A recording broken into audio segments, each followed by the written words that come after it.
Hi everyone, welcome back to my channel. Thanks so much for being here today. Today's video is going to be my all-time favorite books. I'm finally doing it. I was gonna try to just do 10.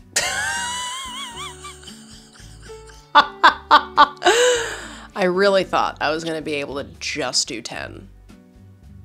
Come on. That was not gonna happen. I don't even know why I tried to set that as a parameter, because just was never gonna happen.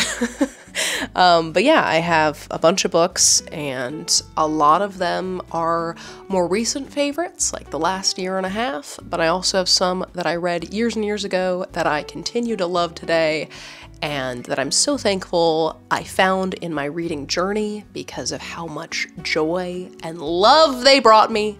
So that's what today's video is going to be. Of course, my first question is, what is your all-time favorite book? Nay. What are your top 5 favorite books? Nay. Just give me your list of favorite books, because I'd love to know what you're all loving, what you've all loved, and if any of these books are on your list, please let me know so we can all just spread joy over a shared love of reading and just having impeccable taste. So that's what today's video is going to be. I'm gonna save romances for a different video. And yeah, let's just get into it. Let's just talk, let's just chat, and let's just love on reading and books in general. So we're gonna start with a book that I haven't talked about in a very long time, and I don't think I was officially making booktube videos when I read it, so it didn't even really have its proper moment on my channel, but that is City of Thieves. I fucking love this book. I mean, that's literally the point of this video, but when I read this book, I was at a very scholarly moment in my life. I felt like all of the reading I did had to be for school, and it had to be for an academic reason, and this was one of the first books in a while where I was like, wait a minute. Reading can be fun again? Doth I allow myself to find pleasure in the words on a page? You know what I mean? And I found that through City of Thieves. So this book all takes place during World War II, and it's all about a main character who is kidnapped in his own country, and a colonel tells him, hey, you are going to be my prisoner until you find me 12 dozen eggs. Why? Not 12 dozen, oh my god, no, a single dozen. He needs a single dozen. So he needs 12 eggs, and the eggs are for the colonel's daughter's wedding cake. So our main character is sent out during World War II to try to find 12 eggs. Not 12 dozen, thank God, because 144 eggs would be a bit much. But he's sent out, and let me tell you, eggs were not easy to come by. Not in World War II, and not in this story. So he is sent off, and it's brutal. I mean, it's a brutal book. It is not an easy read. Obviously, it's during wartime, but it's gruesome. There are specific passages that are really, really hard to get through. So not for the faint of heart, not a lighthearted read. And even though like finding 12 eggs is really fun, and it's like cool to like think of that as a plot point for a wedding cake, but it's not a lighthearted read. It's really scary at times, but overall I really loved the main character, and it was just such an incredible adventure. So that is City of Thieves. Next, we have a book that I have talked a lot about, and that is Everything I Never Told You. This is an incredible book. Incredible. This was really the book that I feel like made me realize how much I loved sibling fiction. So the book itself is just such an interesting display of like mystery and layered family dynamics, but specifically this tandem of 3 siblings in a family and how they all visualize the family dynamics and the family politics is exceptional. So I think that this was one of the first books where I was like, hey, I'm also a sibling. And apparently that's a fun subject to explore. So I loved this book so much. There is a bit of mystery because one of the siblings is found dead. And so you're trying to figure out how they died, when they died, because it's not, like, on paper, you know the cause of death, but you don't know, like, how the sibling got to where they were or why they were where they were, and was it their fault? Was it an accident? Was it someone else that did this to them? And so you're exploring that while also getting a bunch of perspectives from the same family, because not only do you get the siblings, but you also get the two parents and like just how they became parents, commentary on their marriage, and I just fucking loved this book. I mean, that's how all of these books are, but there was just, again, this was a book where it was like, okay, siblings. I want to know everything about them, so I loved this one. All right, the next book is my treasure. I don't know what that means, but I didn't read short story collections until I found this book, and that is The Secret Lives of Church Ladies. This was like my first short story collection in a long time, and I actually adamantly avoided them for a long time because I was like, no, I'd rather read about a single main character over the course of 300 pages rather than read a bunch of mini stories and various characters. And then I found this book, and I found that joy is found within the pages of a short story collection. And I just loved this fucking book. I loved it so much, and it really set me off into exploring short story collections, and I have had such a blast reading anthologies since then. So my favorite one in this book is Peach Cobbler, Till the Day I Die, and I think it's such a good gift book, because if maybe you know you want to buy someone a book but you don't really know their genre, or if you do know their genre but maybe you don't know which books they've read in that genre, I think a short story collection is such a good gift. And I think this book is short enough where if you're getting this book for maybe a non-reader, it's not overwhelming, right? You're not like, hey, here's a 6,000 page book, have a blast. You're getting them something shorter, but something that packs such an emotional punch, and it's just incredible. So, Peach Cobbler, forever and ever and ever. I love this book. The next book on this list is, it's just so many people's favorite books. I feel like I see this book everywhere and in so many videos. Maybe not really today, but definitely in the past, this book made quite the splash. And I'm talking like years ago, but that is The Nightingale. Good God, did I cry. This book really set the standard on what it meant to break your tear ducts for me. I had never cried like I cried over this book. You know, then eventually, you know, I did find A Little Life, which will never be topped, I don't think, but this was definitely like the standard for me for a long time when it came to books that make you cry, and I just really love this book. I read it like 6 years ago. So this basically follows two sisters as they go through World War II, specifically in France though. So we have one sister that lives in like the French countryside, and then we have one sister who's like on the ground in Paris during World War II. And you watch as both of them rebel and fight in very different ways. And maybe they don't understand the other sister's form of fighting, but by the end, you see that they can respect each other for the ways that they approached their resistance. So I thought it was so good. I've only read it the one time. Again, it was like 6 or 7 years ago, but it really did set the standard on what it meant to sob.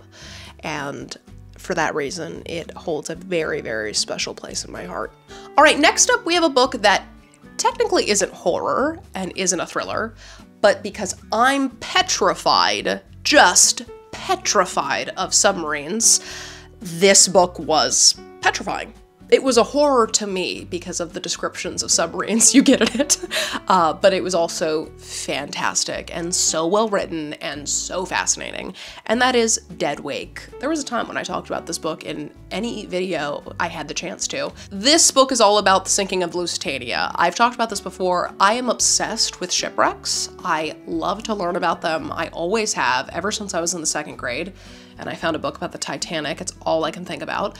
So I'm obsessed with shipwrecks and yet petrified of them, and especially horrified by submarines. And what is this book?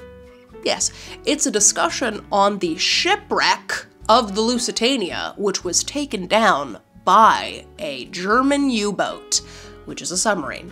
So the entire time I was on edge while I was reading this and just super freaked out and scared. Oh, Entertainment Weekly said both terrifying and enthralling. You could have just stopped at terrifying, because that is about exactly what I felt. So that's Dead Wake.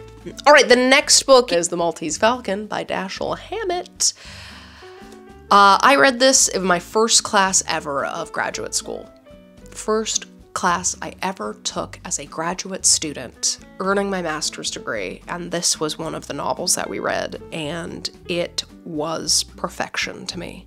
Now, I'm not saying that every character is perfection. I'm not saying that there's not problems with this book, because there definitely is, and just in general, hard-boiled detectives were very misogynistic. So I'm not saying it's a perfect book. I'm saying that it was the perfect book to get introduced to grad school with, and so it holds just the most special place in my heart, especially in my learning heart and just graduate school heart, because it was really my introduction, and it really expanded my understanding of what you could study as a graduate student, because before reading this, I thought it had to be all 18th century texts.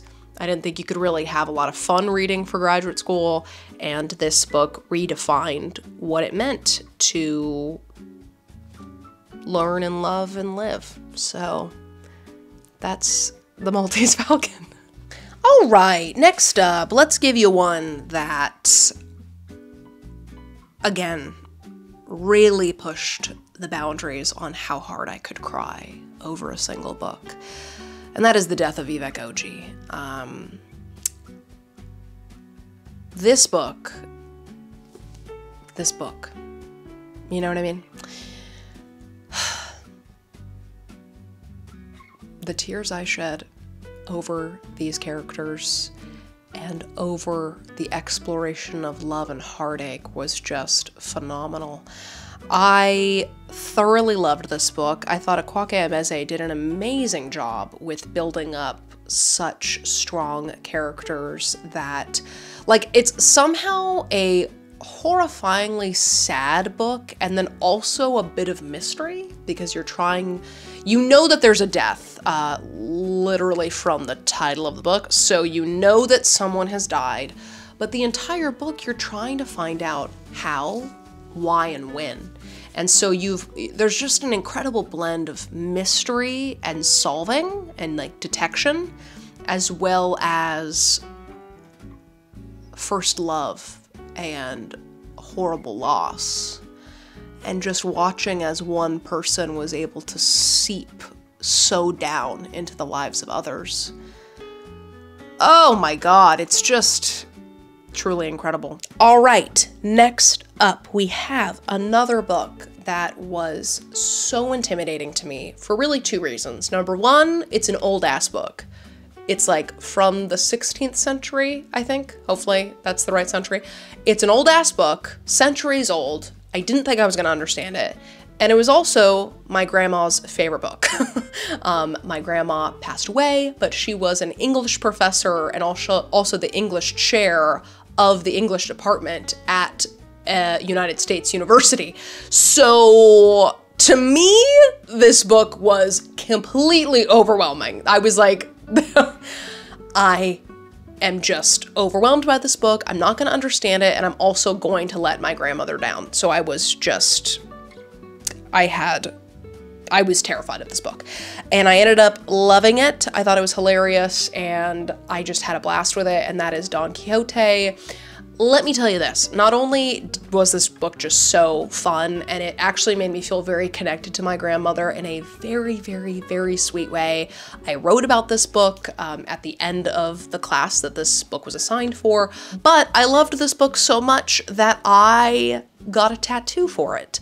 And it's a tattoo I've never talked about, actually. It's the tattoo that I got back in January when I went to Oregon and I was like, hey, I'm here for a tattoo. I'm here for a tattoo.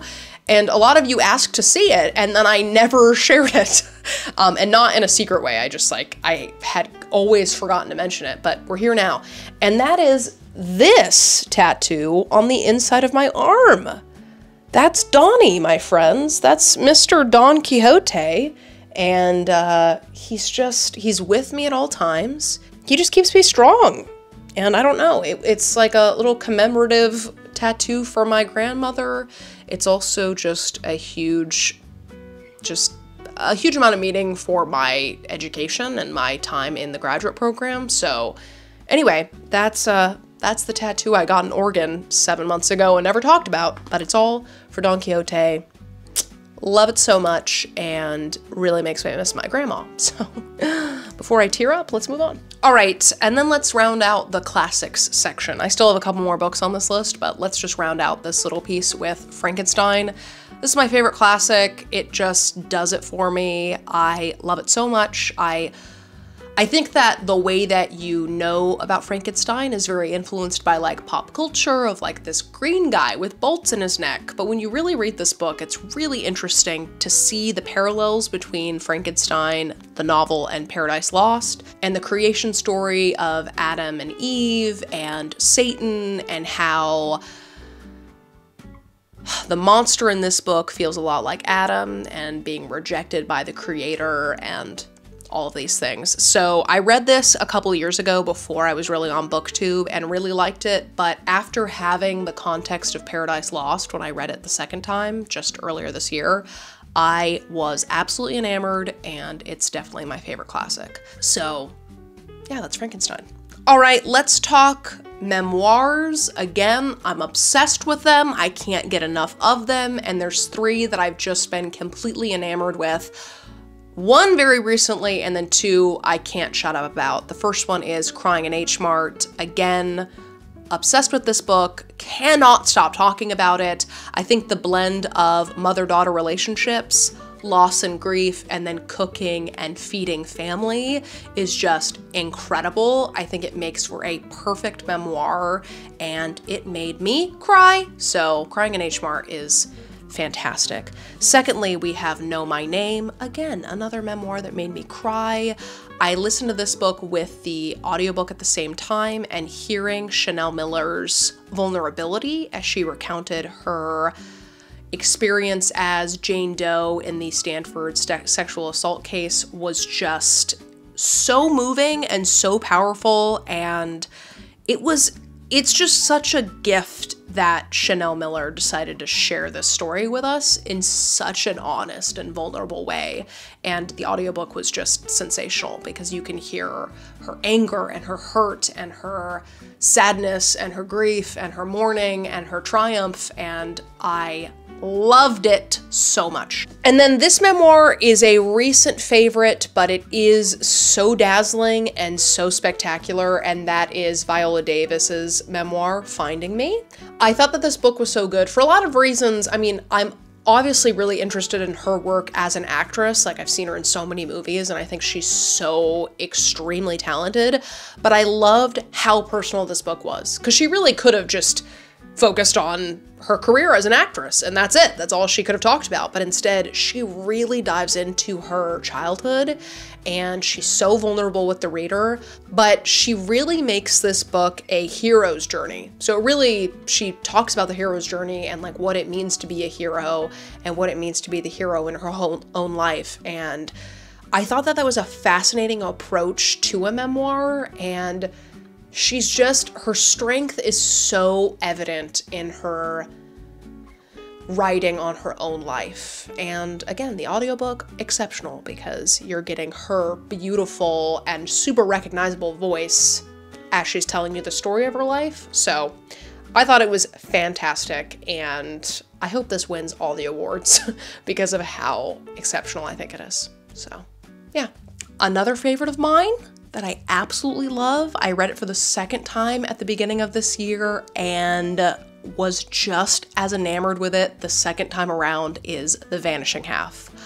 My dear Lord, heaven above, this book is perfection to me because, again, it really explores that sibling dynamic that I really love in books, like I mentioned earlier in this video, but the generational unfolding was something that I recognized I loved from this book. I've said those buzzwords so many times.